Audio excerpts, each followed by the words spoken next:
శుభమస్తు.co కమ్మవారి ప్రత్యేక వివాహ వేదిక. కమ్మనైన వివాహాలకు అమ్మలాంటి చిరునామా. మన లక్ష్యం పెద్దదైనప్పుడు మన కష్టం కూడా అలాగే ఉండాలి. కలలు కనడమే కాదు, వాటిని సాకారం కూడా చేసుకోవాలి. మాజీ రాష్ట్రపతి అబ్దుల్ కలాం తరచూ చెప్పే ఈ మాటలు ఎందరిలోనో స్ఫూర్తిని రగిల్చాయి.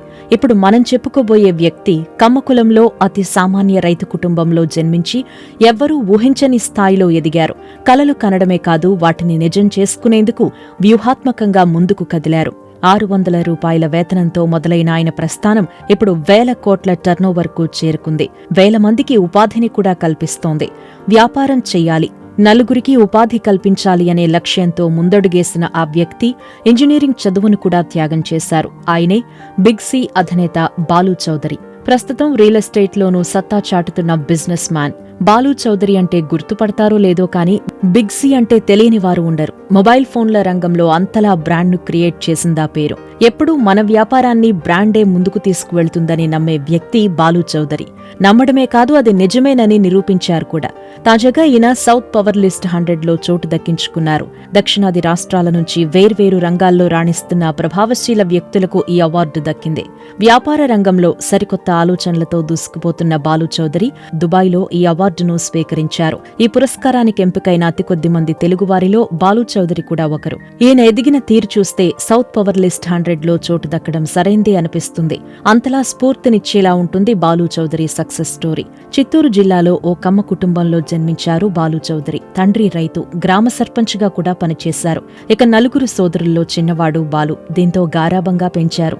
వ్యవసాయంతో పాటు చుట్టుపక్కల గ్రామాలకు పెద్ద దిక్కుగా ఉన్న బాలు చౌదరి తండ్రి రోజూ 18 గంటల పాటు కష్టపడేవారట. తన కుమారులు బాగా ఎదగాలని ఎంతో ఆరాటపడ్డారాయన. అందుకే అందరినీ బాగా చదివించారు. చిన్నవాడైన బాలు చౌదరిని 10వ తరగతిలో బెంగళూరులోని ఓ హాస్టల్లో చేర్పించారు. ఇంగ్లీష్ నేర్చుకుంటే మంచి భవిష్యత్తుంటుందని ఉన్న ఫలానా ఊరు నుంచి బెంగళూరు పంపించేశారు. అప్పటిదాకా గ్రామంలో ఫ్రెండ్స్తో కలిసి ఎంజాయ్ చేసిన బాలు లైఫ్ ఒక్కసారిగా మారిపోయింది. ఆ తర్వాత మెకానికల్ ఇంజనీరింగ్లో డిప్లొమా చేశారు. ఆ వెంటనే ఇంజనీరింగ్లో జాయిన్ కమ్మని అతనిపై ఒత్తిడి తెచ్చారు. అంతేకాదు, కాలేజీలో చేర్పించేందుకు డబ్బులను కూడా సిద్ధం చేశారు. కానీ బాలు చౌదరి మనసు మాత్రం వ్యాపారంపైనే ఉంది. ఎలాగైనా బిజినెస్ మొదలు పెట్టాలి అని భావించారు. ఇదే విషయాన్ని తండ్రితో పాటు సోదరులకు వివరించారు. ఇంజనీరింగ్ చదువుకోవడం వల్ల కలిగే లాభం, వ్యాపారం చేయడం వల్ల కలిగే ప్రయోజనమేంటో విడమర్చి చెప్పారు. ఓ పేపర్ పై పెట్టి మరీ విషయాన్ని ఫ్యామిలీతో షేర్ చేసుకున్నారు. దీంతో చేసేది లేక ఒకే వ్యాపారంలో ముందుకెళ్లమని బాలును ప్రోత్సహించారు కుటుంబ సభ్యులు. ఆయన జీవితంలో అదే మొదటి మలుపు అని చెబుతుంటారు. వ్యాపారం మొదలు పెడదామనుకున్న సమయంలో ఓ ఉద్యోగ అవకాశం వచ్చింది. దూరపు బంధువు ఒక ఆయన ఆ ఛాన్స్ ఇప్పించారు. అది ట్రేడింగ్ కు సంబంధించిన జాబ్. కొన్నాళ్ల ఉద్యోగం చేస్తే అనుభవం కూడా వస్తుందనుకుని దానిలో చేరిపోయారు. నెల్లూరులో 625 రూపాయల నెల వేతనానికి తొలి ఉద్యోగం మొదలుపెట్టారు బాలు చౌదరి. కొద్ది రోజుల్లోనే ఎన్నో వ్యాపార మెళకువలు నేర్చుకున్నారు. ఒక వ్యాపారాన్ని తక్కువ పెట్టుబడితో ఎలా లాభసాటిగా చేయొచ్చో తెలుసుకున్నారు. ఆ తర్వాత తాను చేస్తున్న ఉద్యోగానికి స్వస్తి చెప్పి సొంతంగా బిజినెస్ మొదలుపెట్టారు. ఆయన జాబ్కు రిజైన్ చేసిన టైంలో సాలరీ 1000 రూపాయలు. ఆ సమయంలో జాబ్ వదులుకుని 1,25,000 పెట్టుబడితో నెల్లూరులో వాల్ క్లాక్స్ బిజినెస్ ప్రారంభించారు. ఆ సమయంలో వాల్ క్లాక్స్ కు మంచి మార్కెట్ ఉండేది. అది గమనించి అలా వ్యాపార ప్రస్థానాన్ని ప్రారంభించారు. హైదరాబాద్లో హోల్సేల్ గా గడియారాలు కొని నెల్లూరు ప్రాంతంలో విక్రయించడం మొదలుపెట్టారు. చూస్తూ ఉండగానే కంపెనీ బాగా వృద్ధి చెందింది. సొంత వాహనం ఏర్పాటు చేసుకుని రిటైలర్లకు గడియారాలు సప్లై చేశారు. వారు కూర్చున్న వద్దకే సరుకులు అందించారు. దీంతో రిటైలర్లు ఫుల్ ఖుషి. ఆ టైంలో అజంతా గోడ గడియారాలు ట్రెండింగ్ లో ఉండేవి. బాలు చౌదరి అమ్మే వాచీలు కూడా అవే. ఆయన బిజినెస్ స్ట్రాటజీ చూసి ఆ కంపెనీ వారు ఫిదా అయిపోయారట. వాళ్లే పిలిచి మరీ ఆ కంపెనీ డిస్ట్రిబ్యూషన్ షిప్ అప్పగించారు. అది తొలి విజయం. ఇక ఆ తర్వాత వెనక్కి తిరిగి చూసుకోలేదు బాలు చౌదరి.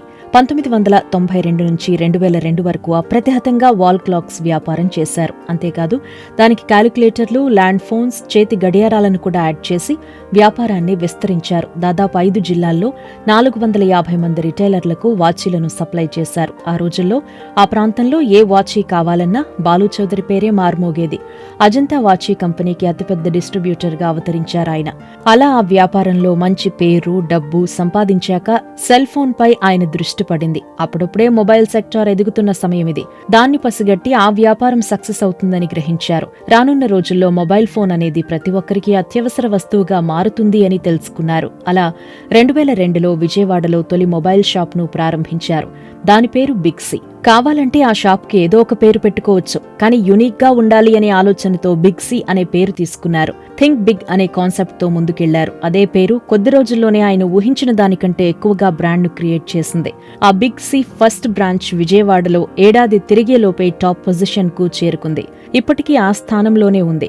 అయితే విజయవాడలో బిగ్ సి స్టోర్ మొదలుపెట్టిన తర్వాత కూడా బాలు చౌదరి నెల్లూరులోనే ఉండేవారు. ప్రతివారం నెల్లూరు, విజయవాడ మధ్య ట్రావెల్ చేస్తూ ఉండేవారట. దీంతో బోలెడంత టైం వేస్ట్ అవుతుందని గుర్తించారు.